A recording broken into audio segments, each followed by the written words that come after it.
pouvoir de décret déjà boo xoolee ñi muy nommé sax ciblage bi c'est très politique xam nga ñun dafa ñu Abdoulaye Niane il est de Touba. Doura Baldé Kolda. DER Mamadou Lamine Dianté. DER financement Mamadou Lamine Dianté Kolda Doura Kolda et tant d'autres donc il est dans la stratégie politique mais moom ci lenn rek la ko basé ci décret Fatou bi gis nga li ñu daj ñun de 2014 à maintenant amuñu benn décret carburant sax amuñu ko woon oto sax amuñu ko woon dañ doon dox di campagne di dugg ci kër yi en 2024 nous sommes le plus grand parti du Sénégal sans décret sans moyen moom xam na ci dara c'est ça la politique ñëw au pouvoir am un frère de parti yóbbu ko à la présidence de la République c'est ça l'ingénierie politique c'est ça la stratégie politique nga yor sa premier ministre lu ne mu di ko daj nekk sa fusible guddeeg bëccëg ñu di ko saaga di ko xas yow nga nekk président de la République nekk son frère de parti tu ne le protèges pas tu laisses les gens l'insulter malgré tout mu tenir nga dàq ko 48 heures il est président de l'Assemblée nationale loolu mooy politique xalaatul woon na tey Ousmane Sonko buy génn primature le vendredi mardi il sera président de la République. de l'Assemblée. président de l'Assemblée. Amin en 2029 teel nga de 2029 yegguñ fa waaw bu ñu fi yàlla bàyyee mais pour te dire te loolu nii du loo xam ne ay benn fan ñaari fan ñetti fan on savait tôt ou tard que ni président day dem assemblée te gis nga élection législative yi bu mu jeexee. président daf ko ni maa yow mënuñu continuer parce que yow da nga yaakaar ni je te fais de l'ombre laisse-moi aller à l'Assemblée nationale mais il a refusé mu ne ko non reste avec moi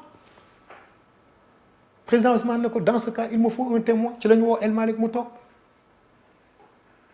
Fatou li ma lay wax nii c'est des récits vrais vérifiables kon Ousmane musul jéem a def de l'ombre à Bassirou Diomaye Diakhar Faye c'est lui qui l'a retenu mu toog nag ñaari fan ñett voilà muy wane yenn jikko yi président Ousmane woowaat ko ne ko bàyyi ma dem parce que xam naa ne maag yow mënuñu continuer dans parce que président Ousmane il a sa personnalité à lui mais du genre boo xam ni day jéem a muur nit ëmb nit bu dul loolu kon du mais du ne nañ choisir Bassirou Diomaye Diakhar Faye te président bu mu koy choisir tàgguwul kenn et bien qu'il y a des gens qui n'étaient pas d'accord. Et vous étiez d'accord? Bon, pour être honnête, je connais bien la personne.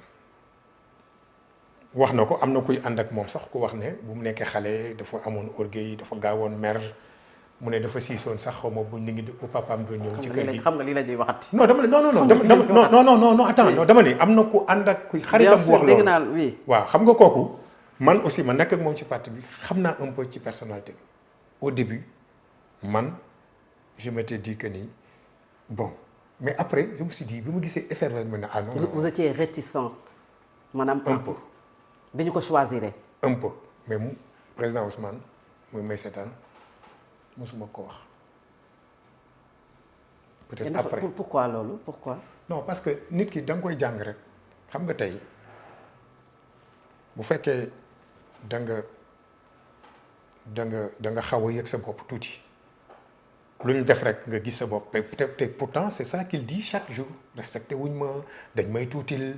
ñi muy àndal sax dañ ne oui mais mosu leen gis ku fal président te ñoom ñoo ko doon wax yàllaa la fal mais keroog moom mu taxaw publiquement ah ne ko mosu leen gis ku fal président ba pare di ko fakastal mais en fait quel est l'intérêt di jiital Bassirou Diomaye Faye di ko fakk quel est l'intérêt qu'est-ce qu'on gagne en le faisant ñun li ñuy dund suñu famille li ñuy dund suñu environnement lan moo ko fi jar c'est une fierté pour ñun pour qu'il réussisse et man je lui ai toujours dit ça wallahi je le jure sur le Saint-Coran c'est une fierté pour nous pour qu'il réussisse ban intérêt lañ ci am moom yorul luñ soxla man bëgguma nekk président de la République El Malick Ndiaye bëgg ko nekk keneen bëgg ko nekk moom moo fi nekk président Ousmane Sonko mii ci boppam. ak ngeen di dem ci plateau yi naan Sonko 2029.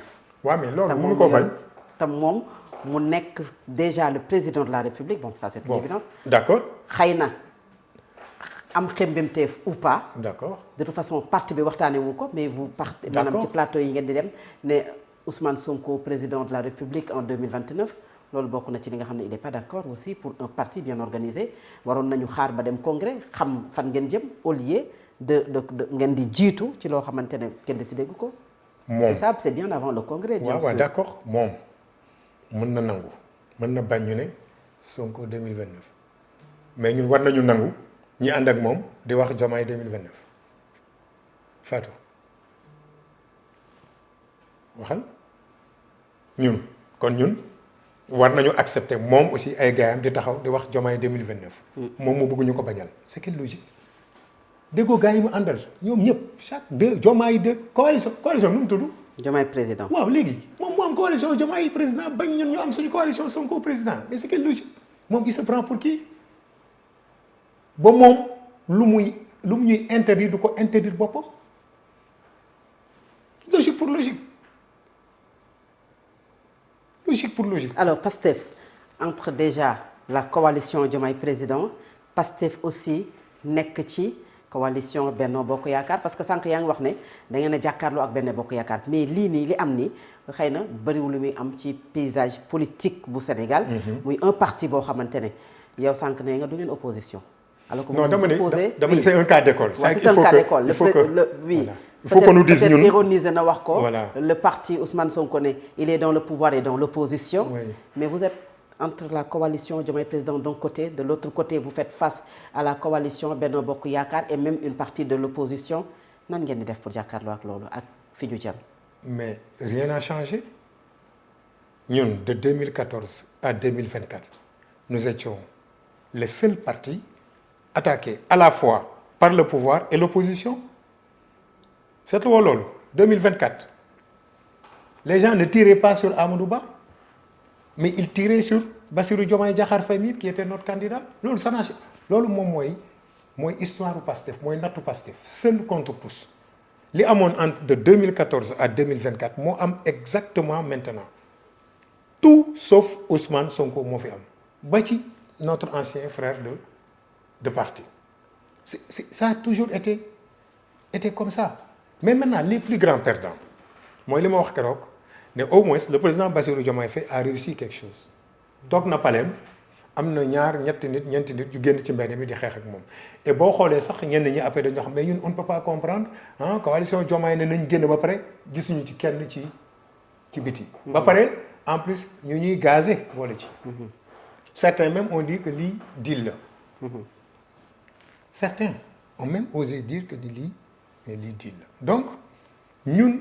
fa ñu nekkoon ña nga fa mais les plus grands perdants mooy ñoom te Amadou Ba a fait une très belle réflexion ci côté boobu bi mu naan les plus grands perdants moom mooy nekk waa Benno Bokk Yaakaar Dora Baldé fu mu nekkoon